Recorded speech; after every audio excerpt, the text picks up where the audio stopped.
90 Seconds with Chris. Here we go. Can you tell me how you got into public speaking? So about 18 months ago, I went to a training seminar out in San Diego, and this 3-day workshop was all about using your personal story to grow your business.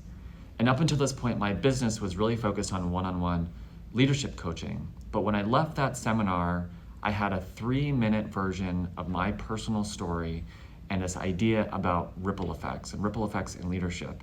And I just felt really compelled to share this message with other people. So I started to really dive into the world of speaking, and it's just sort of taken off from there. How did your first talk go? Well, I'm extremely grateful that my first talk was right here in the St. Pete, Tampa area at the 2023 annual Suncoast HR Flourish Conference.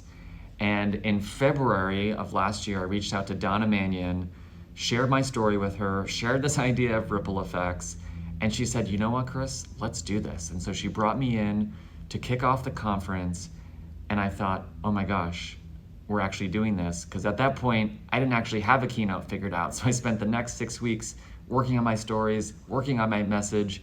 And when I left that stage after that conference, I knew this is what I was meant to be doing, and this was it. Awesome. Retention seems to be a problem these days for employers. How can ripple effect leadership help? Well, ripple effect leadership can help in a lot of ways, but a couple things come to mind. First, ripple effect leadership helps individuals, regardless of where you are in your organization, feel empowered to lead. Because leadership, as I say, is not a title, it's not a salary, it's not a position. It's about how you act and how you show up in a one-on-one conversation. So I think ripple effect leadership can help individuals feel like they can have an opportunity to really make an impact regardless of where they sit in the organization.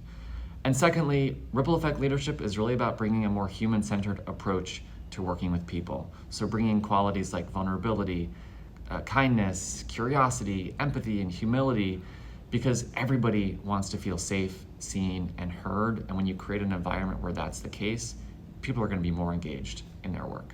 Yeah. If I knew you well, what's something I would know about you? Well, if you really knew me, you'd know that I've got 2 older brothers and 3 amazing younger stepsisters.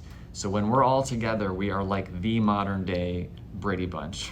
Even though I guess we don't have an Alice, so that wouldn't count, would it? You need an Alice, right? No Alice. So I hear there's a 2.0 version of your speech in the works. When can we hear it?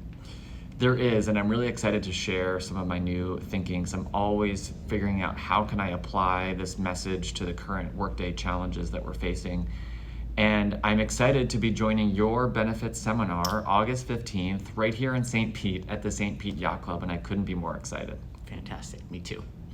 Happy Pride, Chris. Happy Pride, Joseph.